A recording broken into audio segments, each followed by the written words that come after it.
Bonjour à tous, je suis heureux. On revoit notre trotteur. Et oui, ce début de semaine avec Cagnes et Pau, c'est pas pour moi. J'aime pas ces quintés où on manque de ligne, où les chevaux commencent à mal partir parce que les départs validés de lundi avec Norris for You qui est à l'arrêt pendant que les autres sont déjà en train de s'intéresser à la course et que le départ est validé et que ce mardi aussi on valide des départs alors que on fait l'accordéon dès le départ.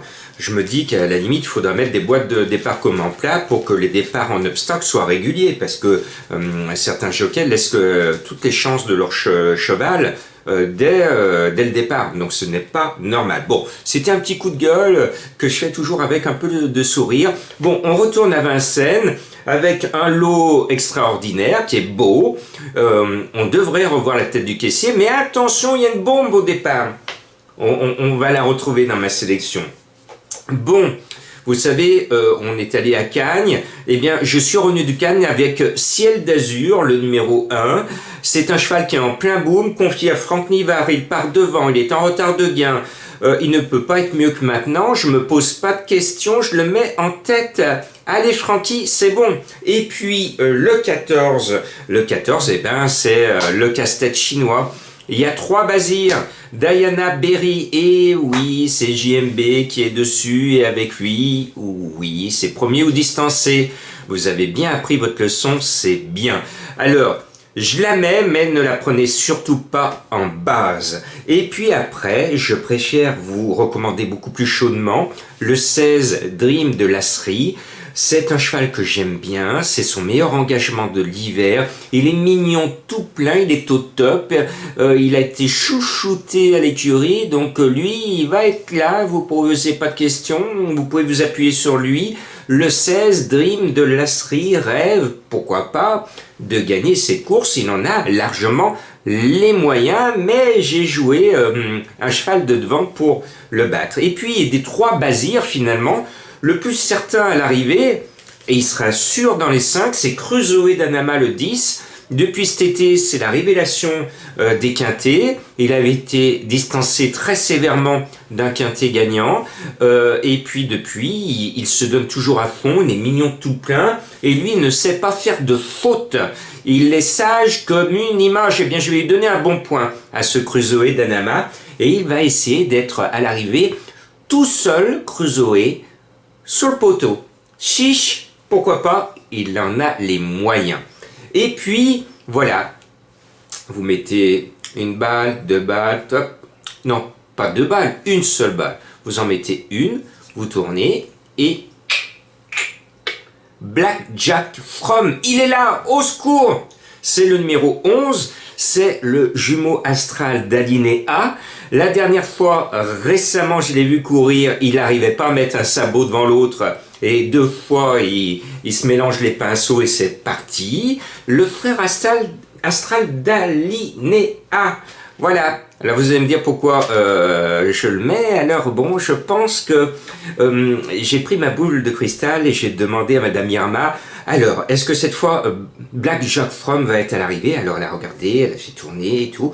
Elle m'a dit, oui Jean-Marc, c'est bon pour cette fois, tu peux le mettre. Mais prochain coup, il ne sera pas là. Merci Madame Irma. Bon, voilà, vous avez compris. J'essaie de mettre un peu d'humour parce que c'est tout ou n'importe quoi avec Black Jack From, à l'instar d'un certain alinéa, mais 2 bêtes noires déquintées. Mais bon, on finit par s'y attacher et les aimer, mais qu'est-ce qui nous font rager quand on les voit galoper dès le départ, généralement. Ces petites bombes, c'est dès le départ que ça saute.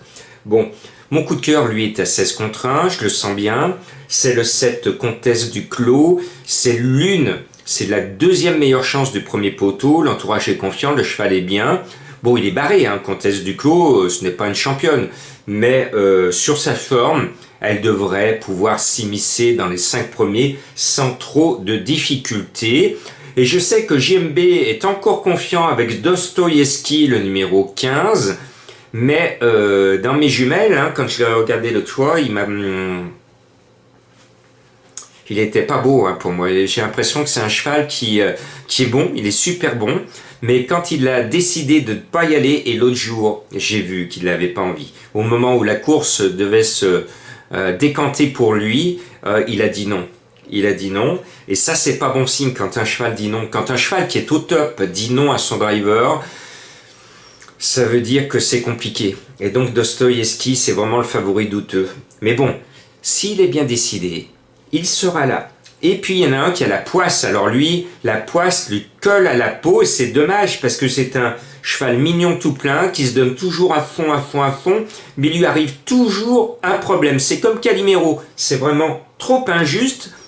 Tout le temps, son entraîneur me présente un mot d'excuse. Vous l'avez reconnu, c'est Cash du Rib, le 13. Il a du mal à renflouer son compte en banque parce qu'il y a toujours un petit bobo, toujours un cheval qui le gêne, il peut pas passer, et il revient trop tard, c'est souvent la bonne note de la course, mais il est rarement dans les 3, d'où sa position très basse dans ma sélection, mais le lot, surtout devant, est très creux, et même en trottant moins vite que son ombre, il est capable quand même de doubler les petites chèvres qui sont devant.